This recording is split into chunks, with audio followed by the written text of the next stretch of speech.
Bismillahi rahmani rahim. Alhamdulillahi rabbil alamin, wassalatu wassalamu ala ashrafil anbiyai wal mursalin,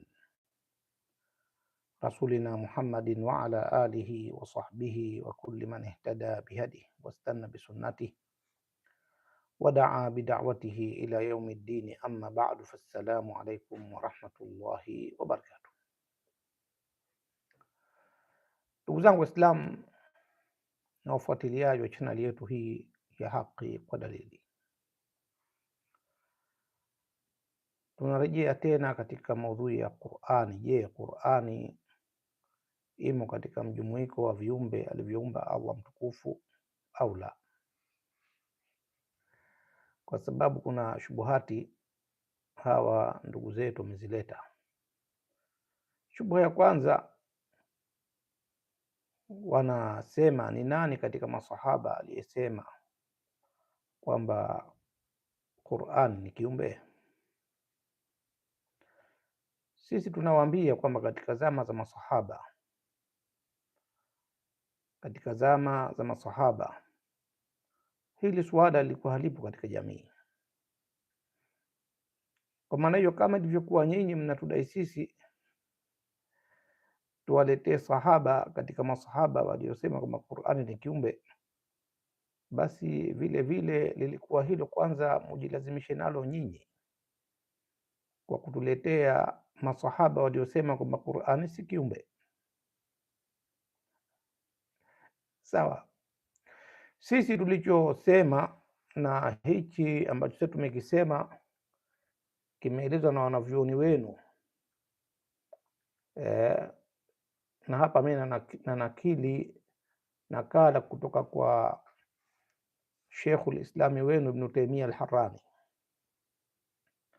katika Majmuu Fatawa Ibn Taymiyyah juzuu ya pili au mjalada wa pili ukurasa wa 480. Anasema hivi, sikilizeni vizuri kabisa: waqad ulima bitirari min dini lislami, kwa hakika yanajulikanwa kidharura katika dini ya Kiislamu. Kitu gani inajulikana kidharura katika dini ya Kiislamu? Annahu la ilaha illa Allah, ya kwamba hapana anastahiki kuabudiwa isipokuwa Allah peke yake. Wa anna Allaha khaliqu kulli shay'in, na kwamba Allah mtukufu ndiye aliyeumba kila kitu. Wa kulla ma siwahu makhluqun, na kila kisichokuwa yeye ni kiumbe. Hayo ndio leo nakili shekhe wenu Sheikh Ibn Taymiyyah al-Harrani, yanajulikana kidharura katika dini ya Kiislamu kwamba hakuna kuabudiwa kwa haki isipokuwa Allah, na kwamba Allah ndiye aliumba kila kitu na kila kisichokuwa Allah ni kiumbe. Kwa maana hiyo, nyinyi ambao mnadai kwamba Qur'ani si kiumbe, basi kuanzia leo semeni kwamba Qur'ani ndio Allah mwenyewe. Sawa? Wa ila nyinyi mnapingana na yanayojulikana katika Uislamu kidharura kwa mujibu wa neno lenu la Shekhe Uislamu wenu Ibn Taymiyyah al-Harrani. Sasa ni nani wa mwanzo kusema Qur'ani ni kiumbe? Kwa mujibu wa riwaya za hawa wanaojiita masalafi, watangulizi wao, mimi nawapeleka hapa ndugu zangu moja kwa moja kupitia kitabu hichi kinaitwa kitabu Sunna wa Raddi ala al-Jahmiyya. Kitabu hichi kimeandikwa na mwana wa Ahmed bin Hanbal, al-Imam Abu Abdurrahmani Abdullahi ibn al-Imam Ahmed bin Muhammad bin Hanbal. Huyo aliandika kitabu hichi alifariki mwaka 290, maanake katika wanavyuoni katika mwaka karne ya 3 Hijiria, karne ya 3 Hijiria. Sawa, yani kwa mujibu wa itikadi yao huyu ni katika wale walioishi katika kurunul mufaddala, karne ya kwanza, ya pili, ya tatu, mmoja wao ni huyu.